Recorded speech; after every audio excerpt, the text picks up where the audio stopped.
Lawsuits brought against Illinois' gun ban working their way through the courts. My count is, there's 6 or 7 different lawsuits. Good morning. It is Springfield's Morning News. I'm Greg Bishop, and we've got a bunch of lawsuits against the state's gun ban, where the state now prohibits the future sale of certain semi-automatic guns and magazines of more than 10 rounds for rifles and more than 15 rounds for handguns, and those various aspects being challenged in court, in state court and in federal court. So we've got a lot of movement that's happened in the past few days. We'll continue to track this every morning because a lot of you out there see the Second Amendment as a constitutional, fundamental civil rights, right there with free speech, free assembly, free religion, free press, your right to remain silent. Something else that's being brought up in this conversation about the gun ban and a gun registry, that in the state of Illinois, if this thing does not get struck down by the courts, individuals will be required to register their semi-automatic guns with law enforcement, with Illinois State Police. So this is obviously a pretty contentious issue. And a lot of moving pieces, as I said. So on the heels of getting a temporary restraining order in the Effingham County state-level case, Attorney Thomas DeVore, he had his partner in front of a judge Wednesday in White County requesting a temporary restraining order in that separate case for 1,700 plaintiffs. And I talked with DeVore shortly after yesterday's hearing, and he kind of laid out some of what was discussed, very similar to the Effingham County case, where he has that temporary restraining order he secured for about 866 different clients. So here's Attorney Thomas DeVore talking a bit about the progression of the case, what's next, and what happened yesterday during the emergency hearing. I had a trial that I had to attend in another county, so that was argued on behalf of Brian Drew. Brian Drew's an attorney that I work with and does a really good job, so he's co-counsel with me on this case. He argued the restraining order in front of the judge in White County. Made all of the exact same arguments we made in the first case, and the state pretty much made the same arguments they made in the second case. The judge asked good questions of them and seemed also critical of their proposition that, well, if the citizens don't like it, they can just fight about it in court after we've passed the law, and you really don't have any ability to object while we're going through the legislative process. And the judge seemed kind of taken back by that, like the court can't do anything to help people. So he heard everything. He took it under advisement, asked to submit proposed draft orders, and said that he would try to get a ruling out as quick as he possibly could.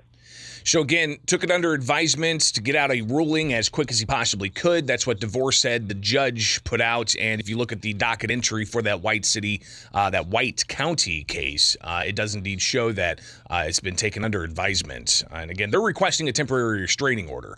And listen, I know a lot of you aren't lawyers, and a lot of this might be foreign to you if you're just now starting to pay attention to this story and just how these kinds of things get dealt with in the courts. The temporary restraining order is just that. It temporarily restrains the state from enforcing this law to ban guns and magazines or the sale of such items. They cannot enforce this, but only for the 866 people in the Effingham County case. There is a TRO in place there, but that case is being appealed by the state. So the state filed an appeal in the Fifth Circuit Court of Appeals, and DeVore talked a bit about how he is indeed having to move forward with filing a response to that appeal.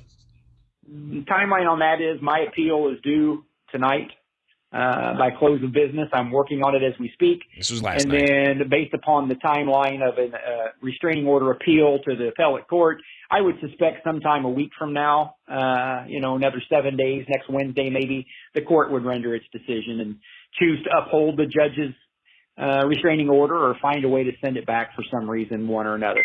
So again, that's in the Effingham County case, and you could have some kind of decision within the next week, possibly, from the appellate court on whether to uphold the TRO or kick the case back to the court and have them deal with it. And we'll see what happens in the next 7 days. But these are just two of a slew of cases that have been brought forward, not just in state court, but also in federal court. And you've got one that had the Illinois Gun Rights Alliance organized the Federal Firearms of Licensees of Illinois, the Aurora Gun Club, I believe. You've also got the Gun Save Life and Gun Owners of America, all part of that litigation in federal court. So these separate cases, you do have, in that case, a judge being issued for the Illinois Gun Rights Alliance. That was issued yesterday. In a separate case, you have the Illinois State Rifle Association.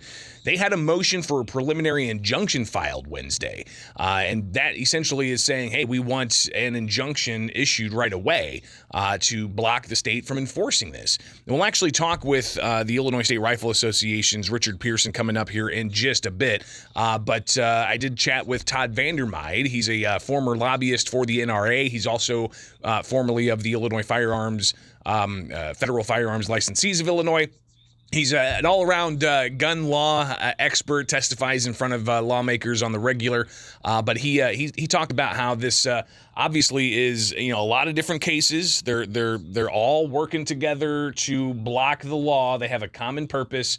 Even though they are all separate, they have a common purpose to block the law. Here is Todd Vandermeide when I chatted with him recently. We have seen a pattern of practice with the Attorney General's office to come in and ask for 3 and 4 30-day extensions on their filing times. And I don't think that citizens of Illinois can sit here and have their rights trampled upon for 3 to 4 months while we wait for him to get his act together. So not only is the Illinois Gun Rights Alliance case trying to block the law, just as the Illinois State Rifle Association's case is trying to block the law, just as the DeVore cases in state court are working to block the law.